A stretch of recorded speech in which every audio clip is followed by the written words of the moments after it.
ಆತ್ಮೀಯ H60 news ಅರ್ಥಾತ್ ಸೀತಾರಾಮ್ ನ್ಯೂಸದ ವೀಕ್ಷಕರೇ, ನಾನು ನಿಮ್ಮವ ಎಂ ಆಯುಧ ಮಲ್ಲಪ್ಪ ಜೊತೆ ಅವರು.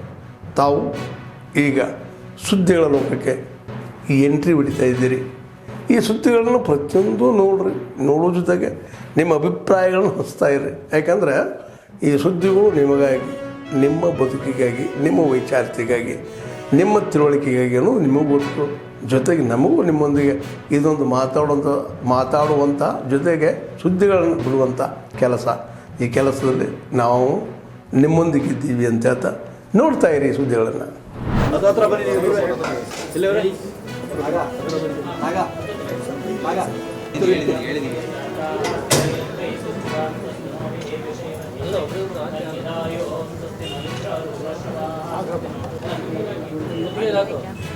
ಇಲ್ಲಿ ನೋಡಿ, ಈ ಕಡೆ ಇವ್ರೆ ನೋಡಿ, ಎರಡು ಕಡೆ ಇಲ್ಲಿ ನೋಡಿ, ಇಲ್ಲಿ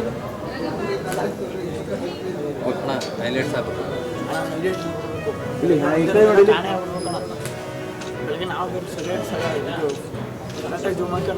ಇಬ್ರು ಒಂದು ಈ ಕಡೆ ಎಲ್ಲಿದೆ ಇವ್ರೆ ಇವ್ರೆ ಅಣ್ಣ, ಈ ಕಡೆ ಸ್ಟ್ರೈಟ್ ಒಂದ್ಸಲ ಸ್ಟ್ರೈಟ್ ನಿಂತ ಕಡೆ ಸ್ಟ್ರೈಟ್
ಅಣ್ಣ ಬಂದೆ ಒಂದು ಸೆಕೆಂಡ್ ಬಂದು ಹಿಂದಕ್ಕೆ ಬಾಣ, ಈ ಕಡೆ ತಪ್ಪಿರಲಿ.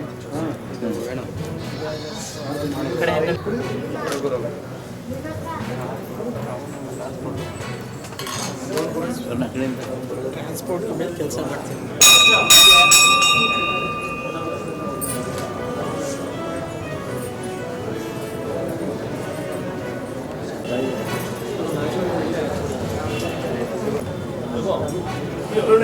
ಅಲ್ಲೇ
ಅತ್ಯಾಚಾರ, ಅಪಹರಣ, ಕೊಲೆ, ದರೋಡೆ ಇವು ಎಂದೂ ಕಂಡರಿದಂಥ ಘಟನೆಗಳು ಇವತ್ತು ನಮ್ಮ ಬೆಳಗಾವಿ ನಗರದಲ್ಲಿ ಮತ್ತು ಗ್ರಾಮಾಂತರದಲ್ಲಿ ನಡೀತಾ ಇವೆ. ತಾವೆಲ್ಲ ಪತ್ರಿಕೆಯಲ್ಲಿ ಕೂಡ ಪ್ರಕಟಣೆ ಮಾಡಿದ್ದೀರಿ ಮತ್ತು ದೃಶ್ಯ ಮಾಧ್ಯಮಗಳಲ್ಲಿಯೂ ಕೂಡ ಬಂದಿದೆ.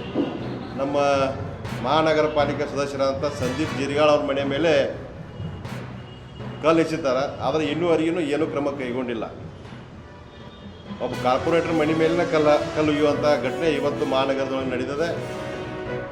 ಅವರು ಒಬ್ಬರು ನಮ್ಮ ದಲಿತ ಮುಖಂಡರು, ದಲಿತ ಕಾರ್ಪೊರೇಟರು, ಇನ್ನೂವರೆಗೂ ಪೊಲೀಸರು ಯಾವುದೇ ಕ್ರಮವನ್ನು ಕೈಗೊಂಡಿಲ್ಲ ಮತ್ತು ಜಿಲ್ಲೆಯಲ್ಲಿ ನಗರದಲ್ಲಿ ಪೊಲೀಸರ ವೈಫಲ್ಯ ಎದ್ದು ಕಾಣ್ತಾ ಇದೆ. ಮತ್ತು ಹಲವಾರು ಘಟನೆಗಳು ಈ ಕೋಮುಗಲಭೆ ಅಂತ ಸೃಷ್ಟಿಯನ್ನು ಮಾಡುವಂಥ ಪೊಲೀಸ್ ಇಲಾಖೆನೇ ಇವತ್ತು ಅಮಾಯಕರ ಮೇಲೆ ಕೇಸನ್ನು ಹಾಕೋದು, ಅಮಾಯಕರ ಕರೆದು ಎನ್ಕ್ವೈರಿ ಮಾಡೋದು ಕೂಡ ಮಾಡ್ತಾ ಇದೆ. ಅದನ್ನು ನಾವು ತೀವ್ರವಾಗಿ ಖಂಡಿಸ್ತೀವಿ. ಸಂತಿ ಬಸ್ತವಾಡದಲ್ಲಿ ನಡೆದಂಥ ಅಮಾಯಕ ನಮ್ಮ ಹಿಂದೂ ಕಾರ್ಯಕರ್ತರನ್ನು ಅದಕ್ಕೆ ಸಂಬಂಧ ಇಲ್ಲವ್ರನ್ನ ಕರ್ಕೊಂಬಂದು ಎನ್ಕ್ವೈರಿ ಮಾಡಾಕ್ತಾರೆ. ಈ ಸಂದರ್ಭದಲ್ಲಿ ಪೊಲೀಸ್ ಇಲಾಖೆಗೆ ನಾವು ಒಂದು ಎಚ್ಚರಿಕೆಯನ್ನು ಕೊಡ್ತಾ ಇದ್ದೀವಿ. ಇದೇ ರೀತಿ ನಿಮ್ಮದು ಕರ್ಕೊಂಡು ಬಂದು ಕುಣಿಸೋದು, ಅವ್ರಿಗೆ ಏನಾರೇ ಚಿತ್ರಹಿಂಸೆ ಕೊಟ್ಟರೆ ಭಾರತೀಯ ಜನತಾ ಪಾರ್ಟಿ ಸುಮ್ಮನಿರುವುದಿಲ್ಲ. ಎಲ್ಲ ಕಾರ್ಯಕರ್ತರೊಂದಿಗೆ ಒಂದು ಉಗ್ರವಾದಂಥ ಹೋರಾಟವನ್ನು ನಾವು ಬೆಳಗಾವಿ ನಗರದಲ್ಲಿ ಕೈಗೊಳ್ತೀವಿ ಅನ್ನುವಂಥ ಮಾತನ್ನು ಈ ಸಂದರ್ಭದಲ್ಲಿ ಹೇಳಿ, ನನಗೂ ಕೂಡ ಸುದ್ದಿಗೋಷ್ಠಿಯಲ್ಲಿ ಮಾತನಾಡಲಿಕ್ಕೆ ಅವಕಾಶ ಮಾಡಿಕೊಟ್ಟಂಥ ತಮ್ಮೆಲ್ಲರಿಗೂ ನಮ್ಮ ಮಾಧ್ಯಮ ಮಿತ್ರರಿಗೂ ವಂದಿಸಿ ನನ್ನ ಮಾತಿಗೆ ವಿರಾಮ ಹೇಳ್ತೀನಿ. ಜೈ ಹಿಂದ್, ಜೈ ಭಾರತ್. ಆತ್ಮೀಯರೇ, ಎಲ್ಲ ಸುದ್ದಿಗಳನ್ನು ನೋಡಿದ್ರಲ್ಲ, ಏನು ಅನಿಸ್ತು ನಿಮಗೆ? ಇದರಲ್ಲೇ ನಿಮ್ಗೆ ಲೈಕ್ ಆಗಿರ್ಬೋದು, ಡಿಸ್ಲೈಕು ಆಗಿರ್ಬೋದು, ಕಾಮೆಂಟ್ ಬೇಡಪ್ಪ ಅಂತೂ ಅನಿಸಿರ್ಬೋದು, ಕಾಮೆಂಟ್ ಮಾಡಬೇಕಪ್ಪ ಅನಿಸಿರ್ಬೋದು, ಶೇರ್ ಮಾಡಬಾರ್ದಪ್ಪ ಅನಿಸಿರ್ಬೋದು, ಅದು ಮಾಡಬೇಕು ಅನಿಸಿರ್ಬೋದು. ಏನಾದರೂ ಆಗಲಿ ಶೇರ್ ಮಾಡ್ತಾಯಿರ್ರಿ, ಈ ನ್ಯೂಸ್ಗಳನ್ನ ಹಂಚ್ತಾ ಇರಿ, ಜೊತೆಗೆ ಇದಕ್ಕೆ ಸಬ್ಸ್ಕ್ರೈಬ್ ಆಗ್ತಾಯಿರಿ ಅಂತ ಹೇಳ್ತಾ H16 ನ್ಯೂಸ್ ಅರ್ಥಾತ್ ಹೇ ಸೀತಾರಾಮ್, ಇದು ಸತ್ಯದ ಕೈಗೆ ನಡಿ. ವಂದನೆಗಳು.